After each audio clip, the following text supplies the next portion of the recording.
Okay, my name is Sarah Skimmyhorn. Thank you for joining me today. I'm going to talk to you about Blue Lives Matters.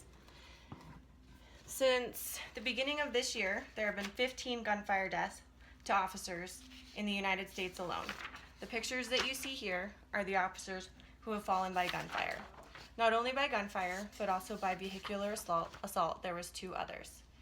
These officers are black and white, young and old, male and female. They're from the South, they're from the West. The only thing that ties them together is that they put on a badge every day and go to work to protect you. This is Officer Colson. He was killed when a suspect ambushed the police department that he worked at. The suspect's brother was standing outside with a camera to videotape the incident. This is Officer Daly and Officer Logden. They were killed when they responded to a restaurant to fill a call for service, and as Officer Daly walked into the restaurant and sat down at a table with the suspect immediately pulled out a gun and shot him in the head, ran out to the parking lot, and killed Officer Logston. And this is Ashley Gwynn.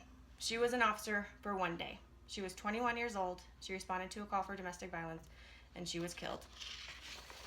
In the United States, there are 900,000 officers, but there are 1.1 million violent crimes against the citizens. And that doesn't include crimes that involve drugs or property or traffic. That's just crimes that people are committing against each other. There have been 1,439 deaths of law enforcement officers in the last 10 years. When you break that down even further, that's 1 every 61 hours. There are approximately 13,000 injuries a year as a result of an assault on a law enforcement officer. And the really sad part is that from 2015 to 2016, in the time frame of January to March, law enforcement deaths are only up by 7%, but law enforcement deaths by gunfire is up 114%. So where does this come from? What is this rhetoric in the United States that all law enforcement officers are bad? I think that there's in general a growing disregard by the public for the values of right versus wrong. There's media speculation and sensationalization that hooks into a story and makes it seem like all officers are bad. There's mass media consumption and production by social media outlets that allows for a story to be shared that isn't the whole story and isn't an accurate story.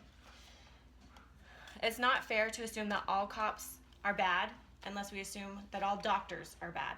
Take the example of Dr. Michael Kostenko, who was recently fired from the practice that he worked at. He started a home office where he helped recovering drug addicts by giving them more narcotics. And he wasn't stopped until 3 were dead. Or the case of a plumber in North Carolina recently arrested for using people's bathrooms while he did work on their houses and stealing their prescription medication. It's humans, it's not cops. So I sat down and talked with an officer who works at the Meridian Police Department and is in charge of hiring officers, and asked him, what do people say when you ask them, why do you want to become a police officer? He said, there are 3 main things they say.